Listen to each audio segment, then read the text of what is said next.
बिस्मिल्लाहिर्रहमानिर्रहीम। अस्सलाम वालेकुम व्यूवर्स, ये दिल रकसम नावल की 13वीं एपिसोड का 5वां पार्ट है। तो चलिए स्टार्ट करते हैं। ये लड़की कहाँ गई? अमाया लहंगा हाथों में पकड़े हुए ग्राउंड में सबकी नज़रों के सामने से गुजरते हुए हंसते मुस्कुराते हुए अलीज़े को ढूंढने के लिए जाती है। ग्राउंड में मौजूद सब लोगों की नज़रें अमाया को देखते ही उसकी तरफ उठती हैं, पर अमाया सबसे अपने आप को बचाते हुए अलीज़े की गाड़ी को देखने के लिए कार पार्किंग एरिया की तरफ बढ़ती है। अमाया आगे आगे लंबे लंबे कदम उठाए बढ़ती जा रही थी कि उसके पीछे पीछे आर्यान भी अमाया के पीछे जाता है, पर किसी की भी नज़रों में आए बगैर आर्यान ज़रख़ान के कहने पर आया था, पर आया कुछ इस अंदाज में था कि वो सबकी नज़रों में होकर भी नहीं था। हवेली आते ही वो पिछले 10 मिनट स्टडी रूम में ज़रख़ान का इंतज़ार करता है, पर ज़रख़ान नहीं आता है। इसे देखने के लिए वो स्टडी रूम से बाहर निकलता है, पर ज़रख़ान की बजाय वो अमाया से मिल जाता है। कहाँ गया? ये लड़की भाग गया? हमको पूरा पूरा शक हो रहा है चुड़ैल का बच्ची भाग गया। अमाया डरे हुए लहजे में मुंह में बड़बड़ करते हुए अलीज़े की गाड़ी को बाकी सब मेहमानों की घर वालों की गाड़ियों में ढूंढने लगती है। गाड़ी कहाँ है? लैला मर जाएगा पर गाड़ी को यहाँ छोड़कर नहीं जाएगा। अगर भागा है तो पर गया कहाँ ये लड़की? या अल्लाह, 2000 की डील कर लें हमारे साथ, बस लैला के भागे हुए पैरों को तोड़ लें। हमने बोला था इसको शादी से नहीं भागना, और भागने का ज़रूरत भी क्या था? शादी तो पहले लाल से हुआ है, इसका फिर क्यों डर रहा है वो अपने ही शौहर के पास जाने से? अमाया अलीज़े की गाड़ी को ढूंढते ढूंढते रुक कर आसमान की तरफ रोतलू सी शक्ल बनाए कहती है, अल्लाह जी, थोड़ा सा पैर तोड़िएगा इसका, ज़्यादा नहीं, वरना जिन लाला कहीं इसको टुंडी समझ कर छोड़ ना दे। बस थोड़ा सा तोड़ फोड़ देना आप इसको। अमाया कहते ही गहरी सांस भरे फिर आगे की तरफ गाड़ी को ढूंढने के लिए बढ़ती है। अपनी दोस्त के लिए इस किस्म की दुआएं मांग रही हो, शर्म नहीं आती है तुम्हें? अमाया को आगे की तरफ बढ़ता देख पीछे से अपने कोट को ठीक करते हुए आर्यान अमाया की तरफ छोटे छोटे कदम बढ़ाते हुए आगे बढ़ता है। आप यहाँ क्या कर रहे हैं? आर्यान की आवाज़ पर अमाया मुड़कर हैरानगी से पूछती है। कुछ नहीं, बस किडनैप करने आया हूँ किसी को। इंतहाई पुरस्कून और इत्मीनान से जवाब देते अमाया की तरफ बढ़ता जाता है। क्या? किसको? अपने पैर ज़मीन पर घसीटकर पीछे करते हुए बुखलाए लहजे में पूछती है। तुम्हारे अलावा यहाँ और कितने लोग हैं? अमाया को पीछे की तरफ जाता देखकर पूछता है। एक भी नहीं है। अपने इतराफ़ में किसी को ना पाकर वापस आर्यान के चेहरे को देखते हुए बोली।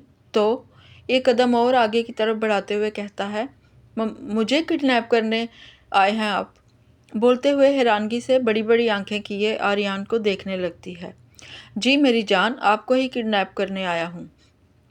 अब शराफत से गाड़ी में बैठोगी या मैं बंदूक की नोक पर तुम्हारे कदम आगे बढ़वाऊँ? अमाया को दौड़ता देख बेहद प्यार से कहता है, और अपने कोट की इनर जेब से गाड़ी की चाबी निकालता है, जो आते जाते ही वो अपने गार्ड से लेकर आया था। मुझे नहीं जाना है कहीं आपके साथ। कहते ही उल्टे कदम उठाए वहाँ से जाने के लिए मुड़ती ही है कि आर्यान इसे ज़ोर से बाजुओं से पकड़े अपनी तरफ खींच देता है। मैंने अगर तुमसे इजाज़त मांगी हो तो जवाब दो मुझे। अमाया को अपने बिल्कुल सामने खड़ा किए आंखों में आंखें डाले सर्द अंदाज में देखते हुए अमाया की दूसरी बाजुओं भी अपने हाथों में पकड़ लेता है। पागल हो गए हैं क्या अंकल आप? छोड़े मुझे।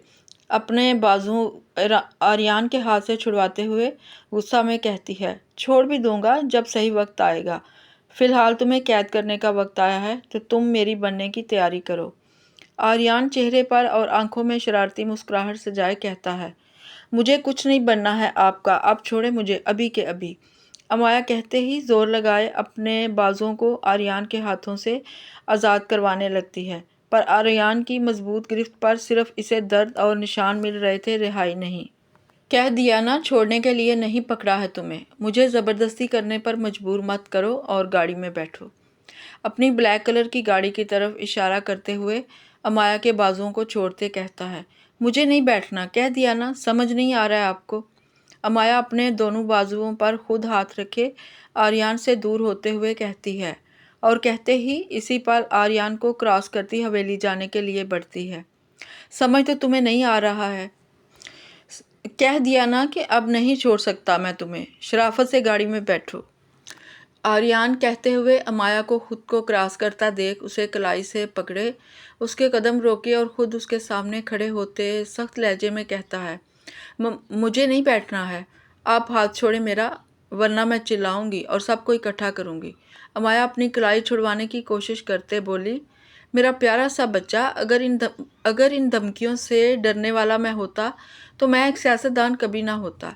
मैं एक सियासतदान हूँ, ना धमकियों से डरता हूँ ना मौत से, पर अलबत्ता सामने वाले को एक धमकी से मौत दे सकता हूँ।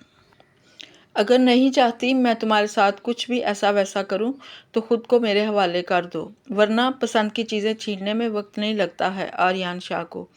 अमाया की बात पर हंसते हुए आर्यान अमाया का चेहरा अपने हाथों में प्याले नुमा अंदाज में पकड़े कहता है, और कहते ही उसके चेहरे से अपने हाथ हटाता अमाया को अपनी बाहों में उठा लेता है। उतारे मुझे नीचे, पागल हो गए हैं क्या आप? अमाया उसकी बाहों से निकलने की कोशिशें करते हुए गुस्सा में कहती है, ओह, पागल तो मैं पहले से ही था, पर तुम्हारी खुशबू मुझे मज़ीद पागल किए दे रही है, मुझे हदें पार करने पर मजबूर कर रही है। आर्यान अमाया को अपनी गाड़ी की तरफ लिए बढ़ता हुआ मुस्कुराते हुए कहता है, उतारे मुझे नीचे, छोड़े मुझे, वरना खान बाबा आपको नहीं छोड़ेंगे। आर्यान के कंधों पर थप्पड़ मारते हुए कहती है, तुम्हारे खान बाबा मुझे चाहकर भी इनकार नहीं कर सकते हैं रेड रोज़, क्योंकि तुम्हें उसके सुपुर्द करने वाला सिर्फ और सिर्फ मैं था। अपनी अमानत वापस ले रहा हूँ मैं बस इससे। गाड़ी का दरवाज़ा बामुश्किल खोले गाड़ी में फ्रंट सीट पर बिठाते हुए कहता है, इस बकवास का मतलब? मैं किसी की अमानत नहीं हूँ। अमाया सर उठाए आर्यान के चेहरे की जानब देखते हुए कहते ही गाड़ी से निकलने लगती है कि आर्यान गाड़ी की छत पर हाथ रखे अचानक से अमाया के चेहरे के करीब आता, उसको वापस सीट से पुश्त लगाने पर मजबूर करता, उसके चेहरे के बिल्कुल करीब उसकी आंखों में देखते हुए उसकी सांसें रोक देता है। बकवास करना या सुनना पसंद नहीं है मुझे रेड रोज़, इसलिए मेरा बच्चा अंदर चुपचाप बैठो, क्योंकि मुझे गोली चलाने के लिए उसके लाइसेंस की भी ज़रूरत नहीं होती है। अमाया के माथे पर लगा माथा टिका सेट करते हुए नॉर्मल अंदाज में कहता है, और कहते ही अमाया की आंखों में देखते हुए मुस्कुराते हुए गाड़ी का दरवाज़ा बंद करता, बाहर से चाबी से लॉक कर देता है और एकदम सर्द अंदाज में अपनी सीट की तरफ बढ़ता है। आर्यान को ड्राइविंग सीट की तरफ आता देख अमाया जल्दी से गाड़ी का दरवाज़ा खोलने की कोशिश करती है, पर दरवाज़ा लॉक था, वो नहीं खोल पाती है। या अल्लाह, ये हमको किस जिन के साथ फंसा दिया आपने हमको बाहर निकालें यहाँ से, प्लीज़ प्लीज़, हमको बाबा के पास जाना है। अब हमको अपनी लैला का दुख समझ आ रहा है, ये आदमी सब एक जैसा होता है, सब के सब जिन, प्लीज़ अल्लाह जी हमको यहाँ से बाहर निकालें। अपनी बेबसी पर अमाया की आंखों में आंसू भरने लग गए थे। ना दरवाज़ा खुल रहा था, ना कोई और रास्ता इस वक्त उसे बाहर निकलने के लिए नज़र आ रहा था। अपनी नम आंखों से वो बाहर किसी शख्स को मदद के लिए ढूंढती है, पर इस वक्त सब अंदर ग्राउंड में मौजूद थे, कोई नज़र नहीं आ रहा था उसको। रो रही हो? ड्राइविंग सीट पर बैठते हुए आर्यान पूछता है। नहीं, हंस रही हूँ, किडनैप हो रही हूँ ना, वो भी एक बुड्ढे के हाथों से। खुशी के आंसू आ रहे हैं मेरी आंखों में। अमाया रोते रोते हंसते हुए कहती है, मुझे जाने दे, मुझे लैला को भी ढूंढना है, वो इसका शौहर पुलिस वाला है, उसको ढूंढ लेगा, तुम इसको छोड़ दो, अपना फिक्र करो, तुमको भी तो अब कोई नहीं ढूंढ पाएगा। आर्यान कहते ही शैतानी मुस्कुराहट चेहरे पर सजाते हुए आंख विंक करते अमाया को देखे इस पर से नज़रें हटाते हुए गाड़ी स्टार्ट करता, पार्किंग से गाड़ी बाहर निकालता है। क्या मतलब है? गाड़ी क्यों चला रहे हैं? कहाँ लेकर जा रहे हैं मुझे? गाड़ी रोकें, मुझे कहीं नहीं जाना। रोकें गाड़ी अभी के अभी। अमाया गाड़ी को हवेली से बाहर निकलते देख डरे हुए लहजे में आर्यान के बाजुओं पर हाथ मारते हुए उसे रोकने की कोशिश करते हुए कहती है, अमाया सुकून से बैठो, रात का वक्त है, गाड़ी चलाने दो ठीक से, वरना अपनी भरी जवानी में अल्लाह को प्यारा हो जाऊंगा। सरसरी सी गर्दन मोड़े अमाया के चेहरे पर डर देखते हुए कहता है, कौन सी भरी जवानी? कब्र में पैर लटके हुए सर्जरियाँ करवा कर नकली जवान बने हुए हैं। ज़िंदगी निकल चुकी है आगे आपकी, पर मेरी तो शुरू हुई है, मुझे तो जाने दें, आप क्यों मारने पर तुले हुए हैं? امایا ڈرے ہوئے روتے ہوئے لہجے میں آگے اندھیری سڑک کی طرف دیکھتے ہوئے کہتی ہے، آپ گاڑی روکیں، پاگل ہو گئے ہیں؟ کیوں لے کر جا رہے ہیں مجھے اس وقت اپنے ساتھ؟ امایا گہری سانس لیتے ہوئے غصہ میں کہتی ہے، کیونکہ کل تک کا انتظار نہیں کر سکتا ہوں، جو کرنا ہے ابھی کرنا ہے میں نے۔ آریان ایک آئی برو اٹھاتے ہوئے امایا کی آنکھوں میں دیکھتے بولتا ہے اور بولتے ہی واپس اپنی نظریں سڑک پر جما لیتا ہے۔ حد ہو گئی ہے، صبح سے تو کمرے میں بند ہوں، انسانیت کے ناطے ہی ایک بار آ کر مجھ سے پوچھ سکتے تھے۔ کھانے کے بارے میں بتایا بھی تھا، بھوک برداشت نہیں ہوتی ہے، بی پی لو ہو جاتا ہے میرا۔ پر نہیں، ہر مرد ایک جیسا ہوتا ہے، اپنے آگے کوئی اور نظر نہیں آتا ہے ان کو۔ ادا کمرے میں ٹہلتے ہوئے عباس کو دکھانے کے لیے اسے نوٹس کروا کر اس کا غصہ ختم کرنے کے لیے پہنتی ہے، پر وہ صبح سے واپس کمرے میں آیا ہی نہیں تھا۔ اپنی ڈیپ نیک والی بنا بازوں والی ٹھنڈ میں بیک لیس ساڑی پہنے ہوئے، جس کی پیچھے کمر پر صرف 2 کپڑے کی سی سیم ڈوریاں، باقی پوری بیک خالی تھی۔ ساڑی کا پلو اس طرح سے لیا ہوا تھا کہ آدھی کمر اس میں چھپ گئی تھی، پر پھر بھی وہ پتلے کپڑے کی وجہ سے نمایاں ہو رہی تھی۔ اپنی ساڑی کا پلو پکڑے ہوئے، اسے اپنے ہاتھوں میں بھینچے ہوئے ادا غصہ میں خود کو بار بار ڈریسنگ ٹیبل کے شیشے میں دیکھتے ہوئے کہتی ہے، تمہیں ہی شوق چڑھا تھا شادی کرنے کا، اب بھگتو خان کو۔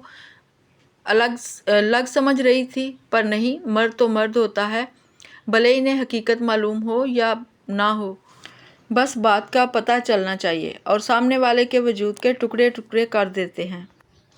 اب اور انتظار نہیں کر سکتی میں، تھوڑی دیر اور بھوکی رہی تو یہی مر جاؤں گی، اور اپنا مقصد حاصل کیے بغیر موت حرام ہے مجھ پر۔ انہیں اس سے فرق نہیں پڑتا تو کیا ہوا، میں خود کے لیے تو ضروری ہوں۔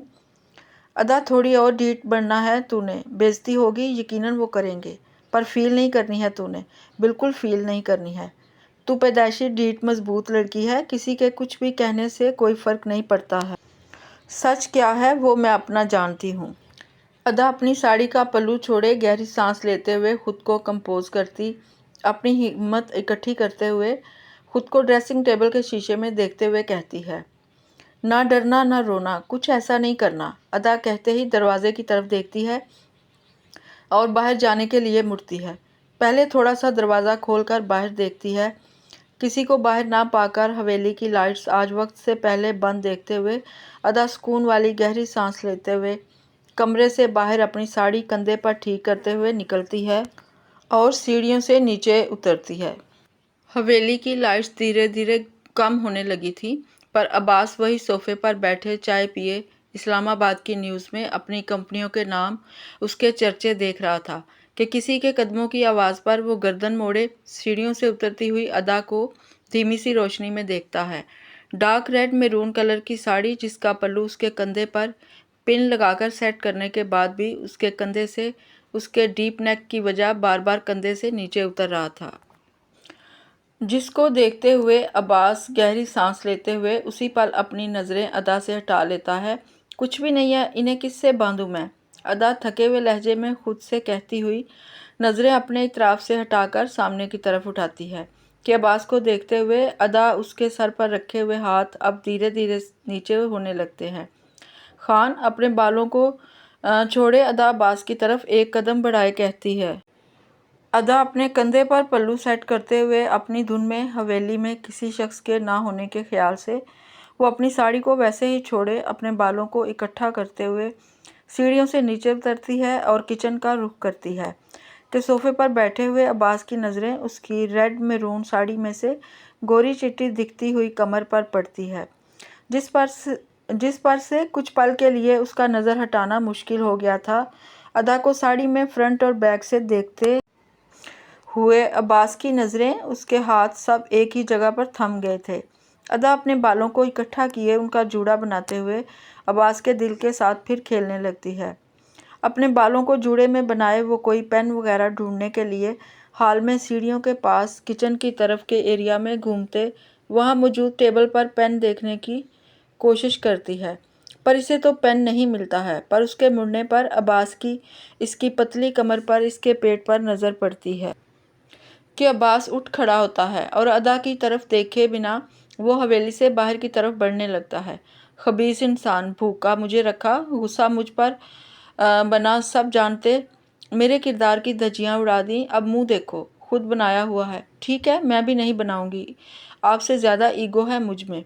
अब्बास की पुश्त को देखते हुए अदा धीमी सी आवाज़ में कहती है, और कहते ही अपने बालों को दोबारा जूड़ा बनाए किचन का रुख करती है। अदा किचन की तरफ मुड़ती है और अब्बास दरवाजे तक पहुंचते ही रुक कर अदा की तरफ मुड़ते हैं। ये क्या पहना है तुमने? अपने हाथों की मुट्ठियां मजबूती से भींचते हुए अदा की खाली कमर को देखते हुए पूछता है। कपड़े पहने हैं? अपने बालों का जूड़ा बनाते हुए इसी तरह सर पर हाथ रखे हुए मुड़कर कहती है, ये कैसे कपड़े पहने हैं? पीछे से कमर खाली क्यों है तुम्हारी?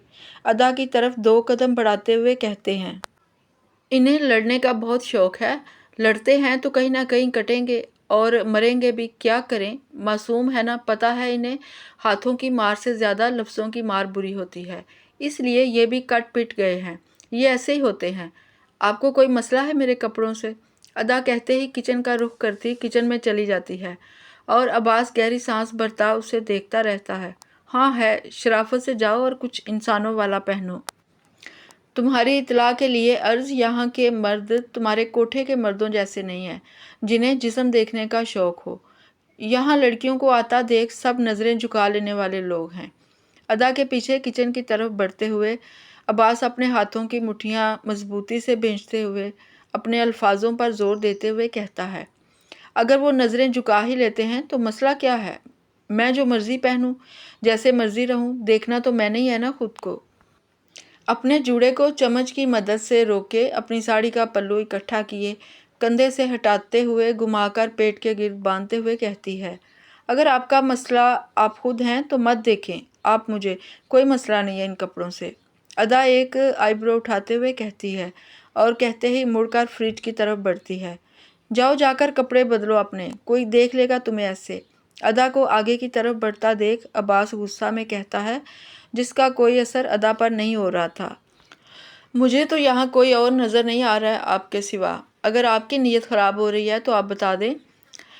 बिना अब्बास की तरफ देखे फ्रिज से कुछ बनाने के लिए देखते हुए कहती है, ऐसा कुछ नहीं है, जाओ जाकर कपड़े बदलो अपने इसी वक्त। अब्बास कहते हुए 2 कदम और आगे किचन की तरफ बढ़ता है। ये धमकियाँ उन्हें दें जिन्हें आपसे डर लगता है, क्योंकि मुझे कोई मसला नहीं है इन कपड़ों से। आप मत देखें, बात ख़त्म करें। अदा फ्रिज के पास खड़ी एक फ्राई चिकन बॉक्स फ्रिज से निकाले फ्रिज का दरवाज़ा अब्बास को देखते हुए ज़ोर से बंद करती है। अदा की बात सुनते हुए अब्बास गहरी सांस भरता है और अपनी गर्दन पर हाथ फेरते हुए मुड़कर एक नज़र हवेली पर डालता है, ये चेक करने के लिए कि सच में कोई है तो नहीं। अदा शेल्फ पर पड़ा ऑयल चूल्हे के पास रखती है और कढ़ाई ढूंढने लगती है। अपनी नज़रें दौड़ाती है कि कढ़ाई ऊपर के कैबिनेट्स में से एक सेक्शन में हर किस्म की पड़ी हुई देखती है। इसे देखते हुए अदा उसी कैबिनेट के नीचे वाली शेल्फ पर अपनी जूती उतार बैठते हुए इस पर खड़े होने की कोशिश करती है, पर कैबिनेट बिल्कुल ऊपर ही था शेल्फ के, वो चढ़कर भी वहाँ नहीं पहुँच पाती है क्योंकि खड़े होने की कोई जगह नहीं थी वहाँ पर। किचन के बाहर खड़ा अब्बास अदा की हरकतों को अपनी कमर पर दोनों हाथ रखे देख रहा होता है। वहाँ कैसे पहुँचूँ? अदा थोड़ा सा शेल्फ पर उठ खड़े होने की कोशिश करते हुए खुद से कहती है और शेल्फ पर खड़ी होने लगती है। वो मुकम्मल खड़ी होती इससे पहले ही अब्बास उसके पास आए, एक हाथ अदा की टांगों के गिर्द तो दूसरा उसकी कमर के गिर्द बांधता हुआ अदा को अपनी बाहों में उठा लेता है। अचानक से अब्बास की बाहों में आते ही अदा धड़कते हुए दिल से उसके चेहरे को देखते हुए अब्बास की गर्दन के गिर्द अपनी बाजुओं का हिसार बांध लेती है। जितनी हो इतनी बनकर रहो, उल्टे सीधे रास्ते इख्तियार करके चीज़ें हासिल करने की ज़रूरत नहीं। अब्बास अदा की आंखों में देखते हुए कहता है और कहते हुए इसे अपने साथ किचन से बाहर लिए बढ़ता है। खान छोड़े मुझे खाना बनाना है अपने लिए, छोड़े मुझे। अब्बास की बाहों से निकलने की कोशिशें करते हुए गुस्सा में कहती जाती है, आइंदा इन कपड़ों में मेरी हवेली में नज़र आए तो कश्मीर में दोबारा नज़र नहीं आओगी तुम। क्यों नहीं पहनूं मैं ऐसे कपड़े? मैं एक तवाइफ हूं ना, और मैं तवाइफों को ऐसे कपड़े पहनते ही देखा करती हूँ, तो मैं भी ऐसे ही पहनूंगी। अदा की बात पर सीढ़ियों से ऊपर अब्बास के बढ़ते हुए कदम रुक जाते हैं। मालूम है मुझे तुम तवाइफ हो, बोल बोल कर सबको बताने की ज़रूरत नहीं है तुम्हें। مجھے واقعی بتانے کی ضرورت نہیں، کیونکہ پورا کشمیر مجھے پہلے ہی جانتا تھا۔ 22 سالہ کشمیرن طوائف جو ہوں میں، اور الحمدللہ مجھے اپنے اس لقب سے محبت ہے، آپ کی طرح نفرت نہیں۔ عباس کی آنکھوں میں آنکھیں ڈالے ادا اٹل لہجے میں کہتی ہے، میرے سامنے بار بار یہ طوائف لفظ استعمال کرنے کی ضرورت نہیں ہے، وقت سے پہلے ہی مر جاؤں گی تم میرے ہاتھوں سے۔ ایک بار اور یہ لفظ بولو، پھر دیکھو میں تمہارا کیا حشر کرتا ہوں۔ ادا کی آنکھوں میں غصہ سے دیکھتے ہوئے کہتا ہے، طوائف طوائف طوائف، اب مار کر دکھائیں۔ اچھا تو چیلنج کر رہی ہو تم مجھے؟ عباس کہتے ہی ادا کو کمرے میں لے جاتا ہے اور سیدھا بیڈ پر لے جا پھینکتا ہے۔ اب دیکھو میں تمہارا حشر نشر کیسے کرتا ہوں۔ بیڈ پر گری ہوئی ادا کو دیکھتے ہوئے بولا اور بولتے ہی الماری کی طرف بڑھنے لگتا ہے، آپ پینٹ شرٹ ہی نہیں پہنتے، بیلٹ کہاں سے آئے گا؟ بیڈ سے اٹھ بیٹھتے ہوئے کہتی ہے اور عباس کے قدموں کو روک دیتی ہے، کیا چیز ہو تم؟ عباس اپنے دانت بھینچتے ہوئے کہتا ہے، میں ہوں تو بہت زبردست چیز، پر آپ جیسے بزرگ لوگوں کو آج کل کی زبردست چیزوں کے بارے میں کیا معلوم؟ ادا بیڈ سے نیچے ٹھنڈے فرش پر اترتے ہوئے کہتی ہے اور کہتے ہی عباس کے سامنے سے گزرتے ہوئے واپس جانے کے لیے بڑھتی ہے۔ کدھر؟ ادا کو سامنے سے گزرتا دیکھ سخت لہجے میں پوچھتا ہے۔ باہر، مختصر سا جواب دیتی ہے۔ وجہ؟ ہلکی سی گردن موڑے پوچھتا ہے۔ بھوک لگ رہی ہے، دو ٹوک انداز میں کہتی ہے اور آگے کی طرف بڑھنے لگتی ہے۔ زہر نہیں ہے میرے گھر میں؟ ادا کو دروازے کی طرف بڑھتا دیکھ کہتا ہے، ہاں فی الحال مجھے آپ کو دینا بھی نہیں ہے۔ شرافت سے یہی رک جاؤ، کمرے سے باہر جانے کی ضرورت نہیں ہے تمہیں۔ ادا کی بات پر فوراً سے غصہ میں بولتا ہے، آپ روکیں گے مجھے اور میں رک جاؤں گی جیسے؟ ادا مڑ کر ایک آئی برو اٹھاتے ہوئے کہتی ہے، مطلب میری شرافت راس نہیں آ رہی ہے تمہیں؟ غسیلی نظروں سے گھورتے ہوئے کہتا ہے، شرافت دکھائی ہوتی تو ضرور اس بات کا جواب دیتی میں، پر افسوس شرافت سے آپ کا دور دور تک کوئی تعلق نہیں ہے۔ چہرے پر مسکراہٹ سجائے عباس کو مزید تیش دلاتے ہوئے کہتی ہے، اب تک یہ میری شرافت ہی ہے جو تمہیں ان کپڑوں میں دیکھنے کے بعد بھی کچھ نہیں کیا میں نے، تو آپ کچھ کر لیں، میں نے کب روکا ہے آپ کو؟ ادا کی بات پر اب حیرانگی سے اس کی جانب دیکھنے لگتا ہے۔ دماغ خراب مت کرو، کمرے میں رہو، باہر نکلنے کی ضرورت نہیں ہے تمہیں۔ ادا کی طرف بڑھتے ہوئے کہتا ہے، میں جاؤں گی، بات ختم۔ ادا بھی کہتے ہی کمرے کا دروازہ کھولے باہر نکلنے لگتی ہے۔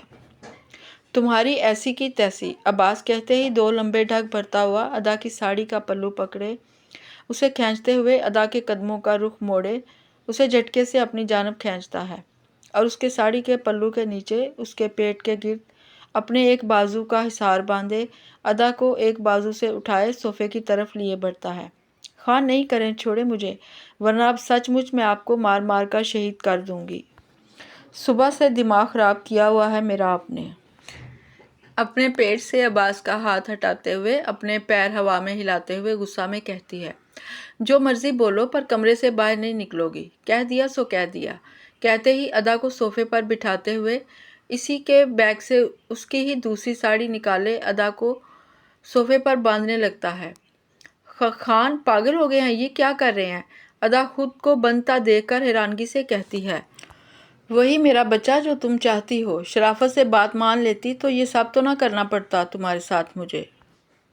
ساڑی کی مضبوطی سے آخری گٹان باندھتے ہوئے گہری سانس لیتے ہوئے کہتا ہے اور کہتے ہی ادا کے سامنے کھڑا ہو جاتا ہے، اب تم یہی رہو جب تک میں واپس نہیں آ جاتا ہوں۔ خان نہیں کرے نا، پہلے ہی میرا بی پی لو ہو رہا ہے، مر جاؤں گی میں ایسے ہی۔ ادا ہلنے کی کوشش کرتے ہوئے کہتی ہے، تو مر جاؤ، جو بھی کرنا ہے یہی کرو، کیونکہ تمہیں میں اس کمرے کے باہر تو ہرگز برداشت نہیں کر سکتا ہوں۔ مر جاؤ گی اگر تم تو صبح تک فاتحہ پڑھنے آ جاؤں گا میں، فکر مت کرو، میں ختم بھی دلوا دوں گا تمہارا، اتنا تو کر ہی سکتا ہوں، شاید کچھ گناہ کم ہو جائیں تمہارے۔ عباس کہتے ہی ادا کے گال کھینچتے ہوئے مسکراتے ہوئے کمرے سے باہر نکل جاتا ہے۔ خان کھولے مجھے۔ کمرے کا دروازہ بند ہوتے دیکھ ادا بلند آواز میں پکارتی ہے، پر عباس اس کی پکار کو نظر انداز کرتے ہوئے اپنی کلائی پر بندھی گھڑی پر ٹائم دیکھتے ہوئے حویلی سے باہر اپنے چند گارڈز کے ساتھ نکل جاتا ہے اپنی میٹنگ کے لیے۔ عباس کو گئے چند منٹ ہی گزرے تھے کہ حویلی کے پچھلے دروازے پر دو آدمیوں کی گاڑیاں آتی ہیں جو اپنے آپ کو مکمل طور پر مفلر میں چھپائے ہوئے، ہاتھ میں ہتھیار پکڑے ہوئے حویلی کے اندر دبے پیروں سے داخل ہو رہے تھے۔ ادا کمرے میں خود کو ساڑی سے نکالنے کی کوششوں میں لگی ہوئی تھی، پر اس کی آنکھوں کے سامنے اب اندھیرا چھانے لگا تھا۔ لڑکی ہے کہ مصیبت، امایا کی بچی، کچھ تو ڈھنگ سے کر دیا کرو، ہر وقت مستی شرارت سر پر چڑھی رہتی ہے تمہاری، زیان کہتے ہوئے حویلی سے نکلے باہر گاڑی کی طرف بڑھتا جاتا ہے اور ساتھ ساتھ بڑبڑ کرتا جاتا ہے۔ زیان اپنی گاڑی کے پاس پہنچے، چابی سے گاڑی کا بیک سیٹ کا دروازہ کھولے، اپنا فون بیک سیٹ پر دیکھنے لگتا ہے جو اس نے امایا کو پکڑنے کے لیے دیا تھا، پر اسے واپس ملا ہی نہیں۔ کدھر رکھ دیا ہے تم نے یہ میرا فون؟ زیان کہتے ہوئے سیٹ کے اوپر نیچے ہر طرف دیکھ لیتا ہے، پر اسے فون کہیں نہیں ملتا ہے۔ آگے کی سیٹ پر باکس میں ہر جگہ دیکھ لیتا ہے، پر فون کہیں نہیں ملتا۔ چڑیل کہیں کی، کہاں چھپا دیا میرا فون؟ اور خود بھی پتہ نہیں کہاں گئی، نہ فون مل رہا ہے نہ ہی خود امایا اور عارش بھائی بھی اچانک سے ہوا ہو گئے ہیں۔ حد ہے بھئی، میں اکیلا شادی میں آیا ہوں کیا؟ میری شادی ہے کیا بھئی جہاں صرف میری ضرورت ہے؟ دونوں بھائی بہن پتہ نہیں کہاں گئے اور مجھے یہاں اکیلا چھوڑ دیا ہے۔ میری محبوبہ کی بھی کالیں آئی ہوئی ہوں گی، بیچاری انتظار میں ہوگی میرے جواب کے۔ میری معصوم سی گڑیا اس چڑیل کی وجہ سے دور ہو گئی ہے مجھ سے۔ زیان کمر پر ہاتھ رکھے کبھی گاڑی کو تو کبھی اپنے آس پاس دیکھتے ہوئے کہتا ہے، ڈگی میں بھی دیکھ لیتا ہوں، وہی رکھا ہوگا یقیناً تنگ کرنے کے لیے۔ مجھے مایا سے کسی بھی قسم کی امید لگائی جا سکتی ہے۔ زیان کہتے ہی گاڑی کی ڈگی کی طرف بڑھتا جو پہلے سے ہی کھلی ہوئی تھی، پر زیان اس بات پر غور نہیں کرتا ہے اور گاڑی کی ڈگی کھولتا ہے۔ ڈگی کھلتی ہی ہے کہ زیان کی ایک ڈر کے مارے چیخ ہوا میں بلند آواز میں لگتی ہے، صرف اس کی ہی نہیں، گاڑی کی ڈگی میں چھپی ہوئی علیزے کی بھی، لال سرخ رنگ کے دلہن کے لہنگے میں ملبوس، دلہن کی طرح سجی دجی ہوئی، فل جیولری، فل میک اپ کیے ہوئے، پیروں میں ہیلز تک پہنے ہوئے علیزے ڈر کے مارے گہری گہری سانس لیتے ہوئے، اپنے چہرے کو اپنے ہاتھوں سے چھپائے ہوئے، اپنی انگلیوں کی خالی جگہ سے زیان کو دیکھ رہی ہوتی ہے، اور اس کے سامنے کھڑا ہوا زیان علیزے کو اپنی گاڑی کی ڈگی میں دیکھ حیران ہکا بکا سا رہ گیا تھا۔